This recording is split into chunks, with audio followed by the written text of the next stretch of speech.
Well, welcome again to Flame of Truth. So I'm thrilled that you have found us today and hope that you'll just enjoy it. My name is Dan Smith. I'm the senior pastor at the Garden Grove Church down in Orange County, but I'm also on LLBN. I just love this station, this network, and proud to be a part of it. We're doing a series called Unashamed, and we'll have that message here in a few minutes. But first of all, I just want to have some music. We have today a very special treat. Edward Coe is going to play his harmonica, a song called Make Me a Blessing, and with Marie at the piano. Hope you'll enjoy this.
Well, thank you. What a special treat. You don't get to hear that very often. And thank you, Edward and Marie, for giving us your music today. Unashamed. There's an old parable, perhaps you've heard it. It's really sort of a legend that there was a man in a little village, and he just hated his life. He had a terrible, ugly wife. It just made him miserable all the time. 4 miserable, ugly kids. Terrible town. He just hated his life. He prayed every day that God would somehow send him away to a better life somewhere else. Well, the answer to the prayer came one night. The angel came and said, God has heard your prayer. Tomorrow, be ready to go. So he got a little bag of gifts for his next life ready. And the next morning, the signal came, and he went out of the city, and he followed the signals out on a little trail into the woods. So excited that he was going to go to the golden, magnificent city of his dreams. But as it got late in the afternoon and it began to get dark, he realized he was not going to make it to the magnificent city tonight. And so finally it got dark enough, he laid down by the side of the trail and was going to sleep through the night. But he was horrified to think that maybe in the woods he would wake up in the morning and be confused of what direction to go. And so he put his shoes in the trail, pointing in the direction that he should go. Well, during the night while he was dreaming of the magnificent city, the story goes that angels came and took the shoes and turned them around. He got up in the morning excited. Today's the day. He's going to see the city. He gets in his shoes. He goes down the trail. Finally, in the afternoon, he begins to see the golden glow of the magnificent city. So excited. He comes to the front gate and is shocked to find that there are people there that are alive and glowing, but they look something like the people that used to sit at the front gate of his old village. And as he walked in, he was amazed to find that there were streets that looked gorgeous and beautiful, but looked at least something like where he had come from. He said, God, you are so good to make a new city, but with enough familiarity so that I would still feel at home. And could it be, his heart began to race, could it be that there would be a street just like his own? Yes, there was. And a house like his own, yes. And he walked in the door, and here was this beautiful woman that looked a little like his wife, and 4 beautiful, charming children. And he said, God, thank you, you are so good. And he opened up a bag of gifts to give to the new family. Well, you can see the obvious point of this parable. That it all depends on your point of view. And I'll have to admit that there was a time a few years ago where an angel came and turned the shoes around for my picture of God. God was the same. It was my picture of God that had to be changed. And maybe you need to have the shoes turned around for you in the picture of God that you have grown up with. I don't know. So I want to talk about something called unashamed today. Could it be that there is somehow a picture of God that we could be so proud that we would share it with the world? I got the idea from an organization called GYC, General, I think, Youth Conference or something. I never had a chance to go, but thousands of our Adventist young people go every December to some city somewhere, and they just flood into the city. They have meetings during the day, and then they go out into the community and give Bible studies and witness for Christ. Unashamed. To have something in your belief system that you're so proud of that you're unashamed to give it to the world. I hope you won't misunderstand as I tell a few stories from my own church tradition today. But I took my boys and wife up to Utah to go skiing a year ago, Christmas time. On our way there, we stopped in Salt Lake City and did a tour of the Mormon tabernacle and the temple there. And of course, there's a big museum with these gorgeous, huge paintings. And I knew that many of those paintings had been painted by a Seventh-day Adventist painter. And I just wanted to, tell some of those Mormon guides there, did you know that someone from our church painted your paintings? I know it's not the best thing to think, but I was just proud that when they needed a painter to paint these beautiful paintings, they had to come and find someone from our tradition who just happens to have this incredible gift. Hope you won't misunderstand this either. I've been trying to pour my life into a university over in Zimbabwe the last few years called Salusa University. It's a wonderful place. And because I was just sort of a middleman raising money for some of their projects, someone decided to give me an honorary degree. It's not the point. I fly over there, and I was really sort of embarrassed. I didn't earn this. It was honorary. I did nothing to do the work of it. But it was amazing the feelings that came over me as they called my name and they put a robe on me and gave me this honorary degree. How special it was when they said, now you're an alumni of Salusi. All a gift. Didn't deserve any of it. But as I went out into the crowd afterwards and all these students would come up to me and want a picture. Can we have a picture with you, Pastor? Can we have a picture? It was 5 o'clock. And the two of us that got these degrees were still there, still in our robes. Didn't want to take them off, just proud of something that was a complete gift. Is it okay to be proud of something that's a gift, that you did not deserve, that you did not earn? And can we feel that about our picture of God? Can we be proud and be unashamed of a picture of God that we have? It's a gift. We have nothing to do with it, but we're proud. We have a picture of God to give to the world that we're unashamed. John 10:10 that I've preached on here and other places many times. Thieves come to steal and destroy and take life, but I came to give you life and life more abundantly. And I told the story of Bill Hybels, pastor in Chicago, who had a group of kids that he was giving a worship to. Someone came up to him after he made an appeal. He was the only one who did not give his life to Christ. And Bill said, "How come you didn't stand when I gave you an opportunity?" And he said, "How can I give my life to Christ when you really haven't told me what Christ is really like yet?" And when Bill knew he had one verse to cover it all, thought of John 10:10. Thieves come to steal, destroy, and take life. I came to give you life. I'm not the thief. Thieves take life away. I came to give you life. Satan for thousands of years has been trying to describe God as someone who takes life away. Don't get too close to God. He'll cheat you out of life. And Jesus has to come down and say, "No, I'm not like that. I am not a thief. I came to give you life." I was a golfer. Haven't played golf much for a while, but I used to play quite a bit. A group of us got to go to play the Medina U.S. Open course, number 3 in Chicago years ago. I don't know how to live like this. You know, you pull up to this gorgeous clubhouse.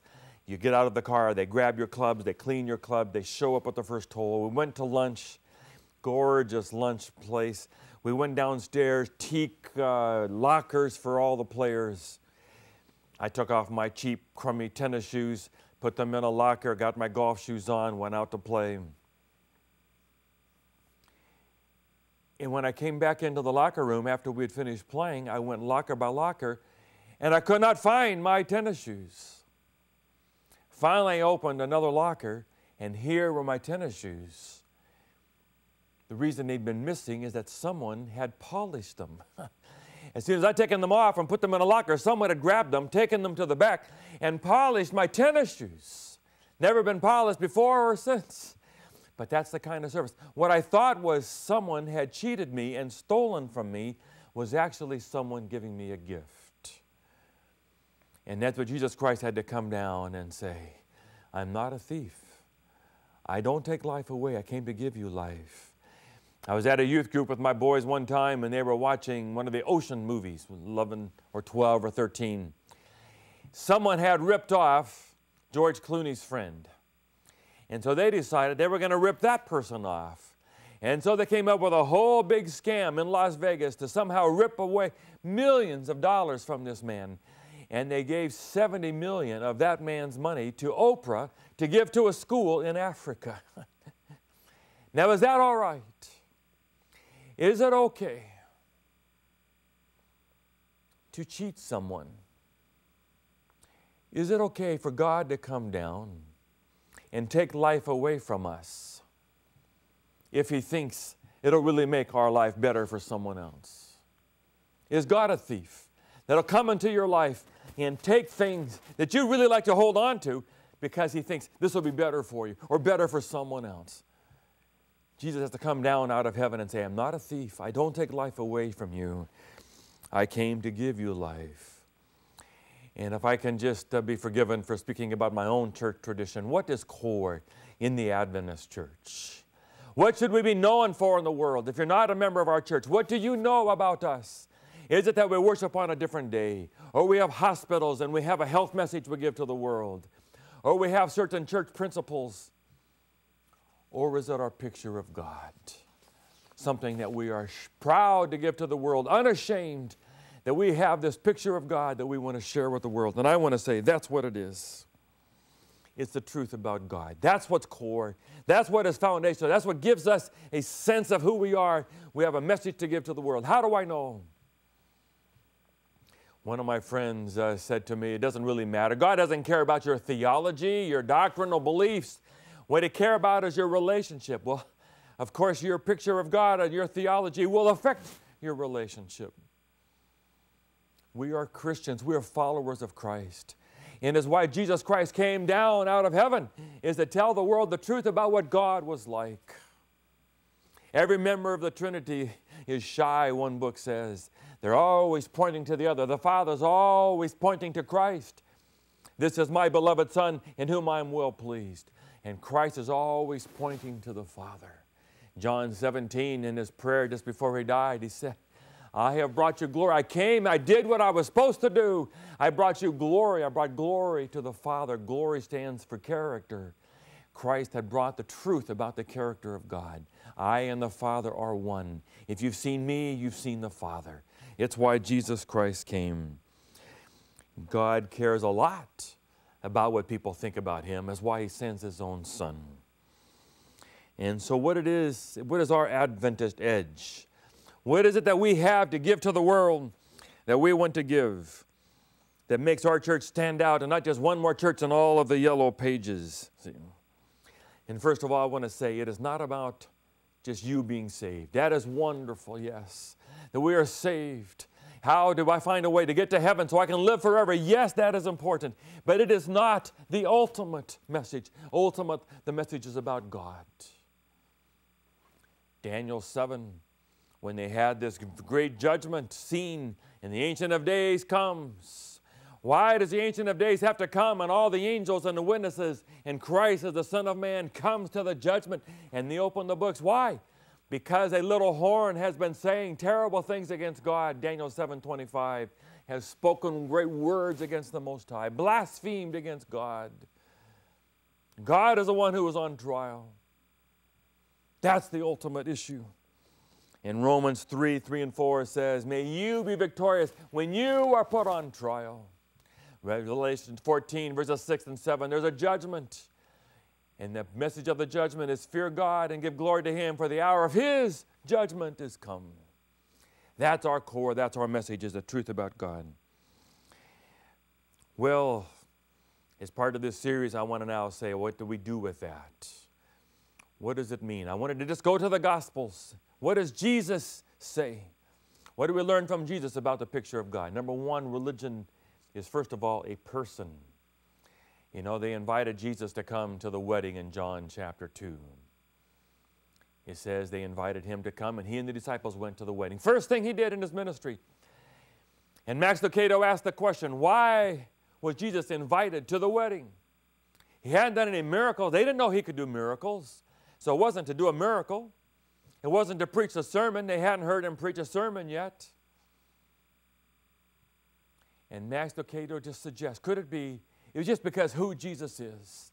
There was something about Jesus that just was magical, that He was the most alive, the most exciting person. Everybody wanted Him at their parties.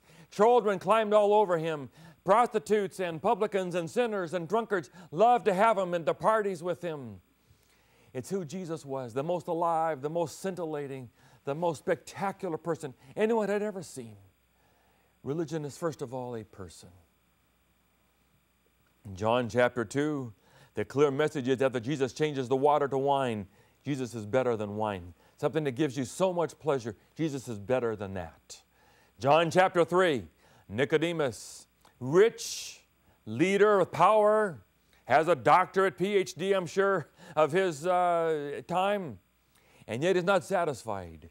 And he comes slithering through the shadows at night to come and say, Jesus, what else? I'm looking for something more. Jesus says, be born again. You need me. What you're looking for is a relationship with me. More important than power, more important than money, more important than education and status. Jesus is better than that. John chapter 4, a woman at the well. Jesus points out to her that she's had 5 husbands living with a 6th man. She's had all the making love and sexuality that you can have. And yet she's not satisfied. She's looking for more, and He says, drink water from me, and you'll never be thirsty again. And so Jesus says, I am better than everything else, all the greatest pleasures of the world. Religion is first of all a person. That's spectacular. Jesus says, I am not a thief. I came to give you life, and life more abundantly. Life to the full in the NIV. State of the dead.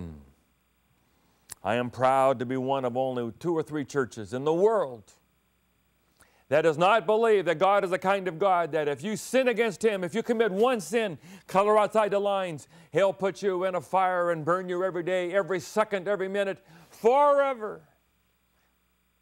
God just cannot be like that. That cannot be our message about what God is really like. Because Jesus came down to show us, He says, be not afraid. When the angels announced Christ was born, be not afraid. Luke 1:74, Christ came to show us how we can serve Him without fear. And so that just cannot be true. I have a friend who has converted to the Catholic Church. He says there's not one major Catholic thinker or writer that still believes that somehow this is literal fire. They're all suggesting that it is metaphor for living a life apart from God. Thank you very much. That's progress. I'm waiting for the Pope to make a statement about it also. God just is not that kind of God. That cannot be the way God is. I was growing up during the Vietnam War. Buddhist priests in Vietnam were so angry at the war, they would cover themselves with kerosene and then light themselves on fire as a protest. How can God of love do that to His own children? That cannot be our picture of God. Evil and suffering. So many Christians in the world believe that every time there is suffering, God either did it or caused it or allowed it in a specific way. It must be God's will. Haiti, earthquake. Did you read about the family? They went through the Haiti earthquake. The oldest son felt so bad, he lived in Chile, moved them all down to Chile just in time to go through the earthquake at Chile. You want to say, God, is that really necessary for a family to go through 2 earthquakes? Dan Jansen was the host of some of the skating shows at the Olympics recently in Vancouver. Was the world champion when he was ice skater. Went into the Olympics, slipped on his race, waited 4 more years, went to race again, world champion, world record holder, slipped again. Had to wait 2 more years before he finally won. And his wife, on television, said, how could God be so cruel? As if God is the one doing this. No, the Bible says, Jesus says, it is not me. An enemy hath done this. Matthew 13, verse 20. It is Satan. It's the other side that causes evil. It is not God. God's not sitting up in heaven choosing the winners and the losers to have people go through suffering. I am not a thief. I came to give life and not take it away. The big question is, how can God be good and powerful? If He was powerful, He must not be good. He would not allow this. If He was good, He must not be powerful. Rabbi Kushner, why bad things happen to good people, gave up God's power because they could not give up God's goodness. But we in the Adventist Church said, no, God is good and He is powerful. God is good all the time and He is powerful, but He temporarily chooses not to use it. Waiting for people to have free choice, doesn't want to overwhelm free choice, and for people to learn consequences so that heaven will be safe forever, even though we're free to choose elsewhere. God is a God of only good, and that's the way He always is. I think the Adventist Church should be writing the best books. We have the best picture of God. Church standards. Many people get angry at God. God, you can't do this, you can't do that, can't do this.